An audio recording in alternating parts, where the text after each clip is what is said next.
when everything is taken from you. The last freedom, inspired by Viktor Frankl in Stoic philosophy.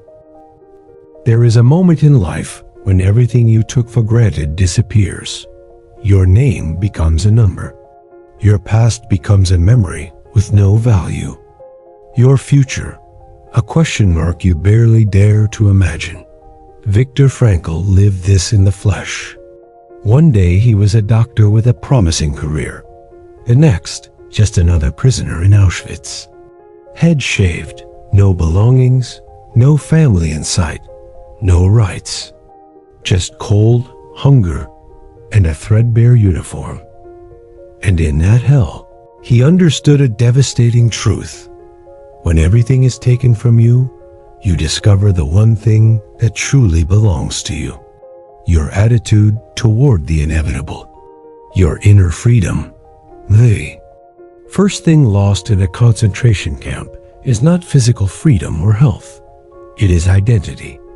The soul. Man is stripped of every external symbol of worth. His profession, his clothes, his memories, even his name. And that's where many fall. Despair doesn't only come from physical pain, but from meaninglessness. Why go on living when every day mirrors the last, when death seems more merciful than waiting? Frankl saw how some prisoners gave up silently. They stopped getting up in the morning. They stopped speaking. They stopped fighting. They died inside long before their bodies collapsed. And yet, in that same place, he saw others sharing their last piece of bread. Men who, even shivering from cold and humiliation, found a way to remain whole. Frankl wasn't a Stoic, but his philosophy echoes deeply with Epictetus, who was also a slave. Epictetus said, "No one can take from you the freedom to choose your attitude." In Auschwitz, Frankl discovered just that a human being can endure any external circumstance if they preserve their inner autonomy. It's not about denying suffering or pretending to be strong. It's about choosing how to respond. That is the essence of Stoic virtue. To know that we do not control what happens outside, but we do control who we are in response. And that choice, however small, is what defines us. When a guard beat or humiliated him, Frankl thought, "You decide what you do. I decide whether you break me or not." Philosophy sounds noble until the cold cuts to your bones, until you watch a friend die, until you're not sure anything inside you can be saved. Frankl also fell. He also doubted. But in that abyss, he remembered one image, his wife. He didn't know if she was alive, but he imagined her, felt her presence. That love sustained him. That thought gave him back his humanity. There, he realized that man can endure any how if he has a why. And that why isn't always grand. Sometimes it's a memory. Sometimes a decision. The meaning wasn't in surviving. It was in choosing. Choosing not to hate. Choosing not to surrender to the beast within. Choosing to remain human. Viktor Frankl survived the camp. But more importantly, he did not leave it a lesser man than he entered. He suffered, he cried, he lost, but he chose not to betray himself. And that saved him. The ultimate freedom, the real one, is not physical. It is the freedom to decide your attitude toward fate. And that, not even a concentration camp can take from you. The Stoics said it. Frankl lived it. And you, facing your own battles today, can remember, you always have a choice. And that choice defines you more than any circumstance. Not all suffering has meaning, but all suffering can have meaning. And in that different, subtle, but powerful lies the key to human resilience. Frankl discovered this in the darkest place a human being can inhabit, a concentration camp where days were a repetition of pain, hunger, and humiliation. There, where death was routine and the soul a burden, one question haunted him. Why suffer? If pain is inevitable, meaningless suffering is the worst kind. It's a bottomless pit where the soul falls with nothing to hold on to. Frankl watched many men collapse, not from cold or hunger, but from the loss of purpose. They died of emptiness, of hopelessness, because pain, when perceived as useless, disarms us. It makes us victims. It steals our will, in the midst of that. Frankl realized something radical. It wasn't suffering that destroyed a man, it was the absence of meaning surrounding it. When someone lost their why, they stopped getting up in the morning. The Stoics never denied suffering. Epictetus was beaten as a slave. Seneca faced exile. Marcus Aurelius buried many of his children. And yet, none of them begged for pity. Why? Because they knew pain wasn't the enemy. The real enemy is surrendering to it without inner resistance. Frankl discovered he could endure any how if he found a why. That why was often as simple as imagining a reunion with his wife, or picturing himself teaching what he had learned in hell. To suffer for something, even if intangible, changes the nature of suffering. It elevates it, gives it form, turns it into fuel. Stoicism puts it clearly. What stands in the way becomes the way. But what happens when even that meaning starts to fade? When no one waits for you, when the future offers no light, when even the memories begin to hurt. Frankl was there too. There were days he didn't know if his wife was alive. Days when cold and labor made him question everything. And still, he endured because he grasped a profound truth. Suffering is a brutal, yet authentic opportunity to transcend. It's the soul's training ground. You don't choose to suffer, but you do choose what to do with that suffering. And if you face it with dignity, courage, and purpose, then that pain stops being just a wound. It becomes a test. And you, more. And a victim, you become someone who gave meaning even to pain. Frankl wrote, "Man is willing to endure any suffering as long as he can attribute meaning to it." This isn't about romanticizing pain or seeking it. It's about not running from it when it comes. It's about asking, what can I learn from this? What part of me can grow here? Who can I help with this experience? Stoicism and logotherapy converge on an unbreakable truth. Suffering is not the end. It can be the beginning, the threshold toward a more conscious, stronger life. Pain doesn't choose its victims, but you choose whether it breaks you or transforms you. There's a kind of silence that isn't peace. It's the silence of contained chaos. A moment before a guard decides whether to punish you or ignore you. The instant you watch a fellow prisoner collapse in the snow, knowing you can't help. In such a place where inhumanity becomes routine. The hardest question isn't how to survive, but how not to become like them. Frankl saw this again and again. Some prisoners, desperate to survive, became oppressors of their own peers. Others went numb, lost the ability to feel. It was easier to harden than to feel. But that kind of survival comes at a price, the loss of the self. Because when pain is constant and injustice makes no sense, a fissure opens. Either you keep your humanity or become part of the hell that surrounds you. And the tragedy is that many fell without even realizing. Stoic philosophy speaks of arete, moral excellence, the virtue that defines the true human being. To the Stoics, external chaos does not justify inner corruption. Epictetus sighed, "We cannot choose our circumstances, but we can face them with nobility." Frankl, without having read Epictetus at the time, lived that teaching.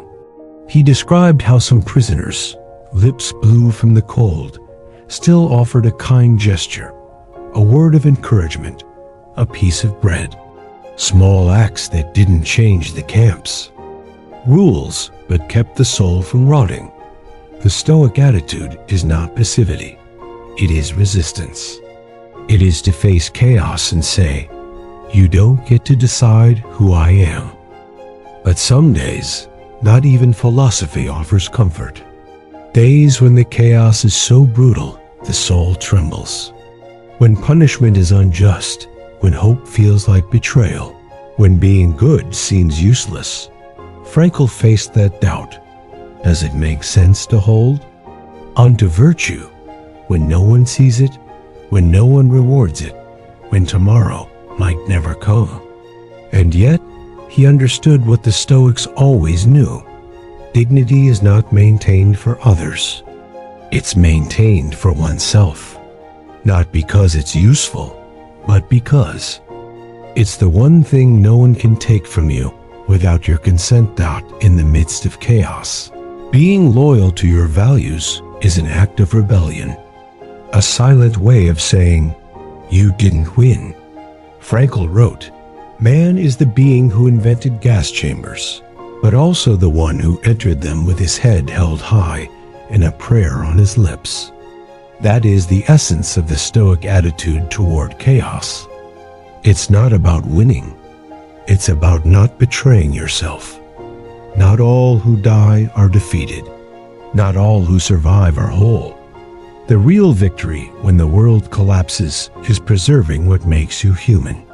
And that not hunger, not fear, not hatred can touch it unless you let it. What is freedom when you cannot move? What value does it hold when your days are marked by orders, beatings, and the risk of dying from a misstep? In a concentration camp, the word freedom seems like a cruel joke. And yet, Viktor Frankl found there, among barbed wire and broken bodies, the purest form of human freedom. A freedom not based on circumstance, but on an internal choice. A freedom the Stoics called self-mastery. From a young age, we are taught that being free means doing what we want, choosing where to go, what to say, who to be with. But Frankl, stripped of all that, discovered a brutal truth. You can have everything and not be free, and you can have nothing and still be free. In Auschwitz, there were no options. You couldn't choose your clothes, your food, not even when to sleep. But there was one thing no one could control: your thoughts, your attitude, and that awareness that mastery over yourself was a freedom so deep, no oppressive system could crush it. The Stoics spoke of the hegemonikon, the ruling center of the soul, the part of us that can observe, reason, and decide. That core, they said, is inviolable. And if we learn to govern it, no tyrant can truly enslave us. Frankl lived it. There were days when his body failed, when cruelty was all around him. But even there, he chose how to interpret what he lived. He chose not to hate. He chose to maintain his dignity, that is inner freedom, the inalienable right to define who you are, even when the world denies you everything. But it's not easy. Inner freedom doesn't come without pain. It's not a pretty idea. It's a daily and exhausting choice. There were days Frankl doubted everything. When injustice was so absurd, it felt like mockery. When others gave in to hate, and that seemed easier, more human. Because choosing not to hate when you are humiliated, choosing to resist when everyone surrenders, choosing to stay centered when everything around you collapses, requires a strength that can't be taught, only born in darkness. And yet, every time Frankl chose that silent freedom, every time he whispered to himself, "I won't become what pain wants me to be," he became stronger than his oppressors, stronger than the suffering itself. Frankl wrote, "Everything can be taken from a man, but one thing, the last of human freedoms, to choose one's attitude in any given set of circumstances, to choose one's own way." And that's what the Stoics have preached for centuries. True freedom is not freedom of movement, but of the soul. And that freedom can only be conquered by oneself. In a world where everything changes, where the external can be lost in an instant, inner freedom is the only indestructible refuge, the last stronghold of will. And if you manage to protect it, if you learn to govern yourself amid chaos, then no prison, no pain, no loss can define you. You are the master of yourself. And that is to be truly free. To survive is not the same as to live. Viktor Frankl discovered this upon leaving the camp. Many imagined that freedom would be a celebration. But for those who had lost everything, family, home, purpose, freedom was a void, a land without signs, where the soul wandered without knowing where to go. How do you rebuild when what you loved is gone? How do you move forward without pain anchoring you to the past? When Frankl was freed, he was no longer the same. The door opened, but something inside him had changed forever. He returned to his city, but did not find his wife, nor his parents, nor his home. He only found a world that kept turning, as if nothing had happened. And that, for many survivors, was harder than the camp, to feel invisible, misunderstood, displaced in their own life.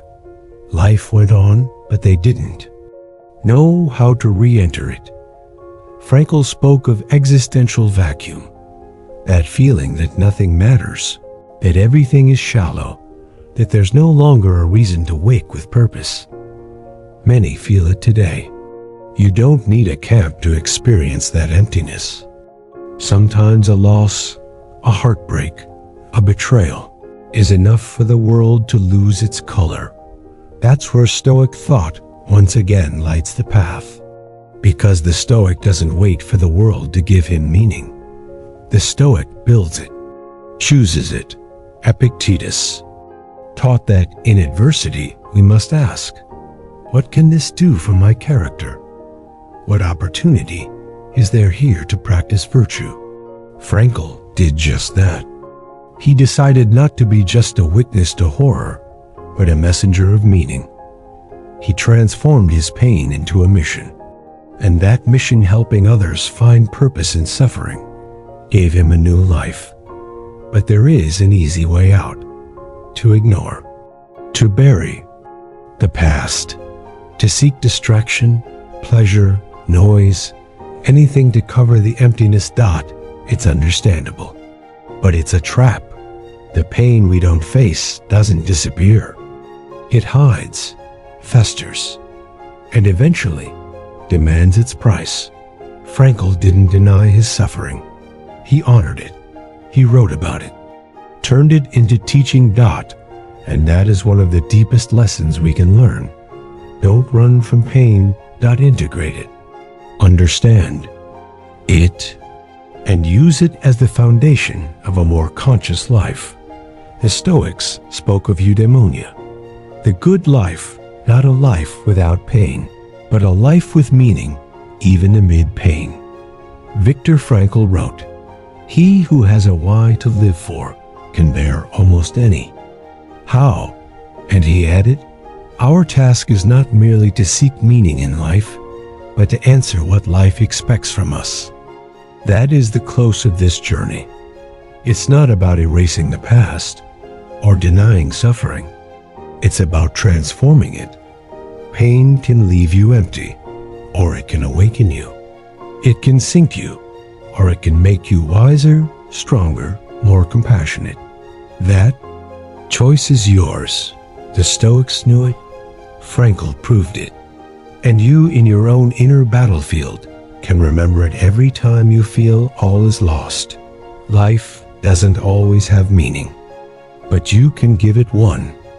And that is the most human thing there is. And if this message resonated with you, if in the midst of your own chaos, you feel that you still have the power to choose your attitude, then you are closer to your freedom than you think. On this channel, Stoic Alchemist, we explore that inner path where pain transforms into purpose and loss into wisdom. If you want to keep cultivating that silent strength that no one can take from you, subscribe, hit the bell, and join us in this journey of Stoic transformation. Because here, we don't just learn to endure, we learn to be reborn.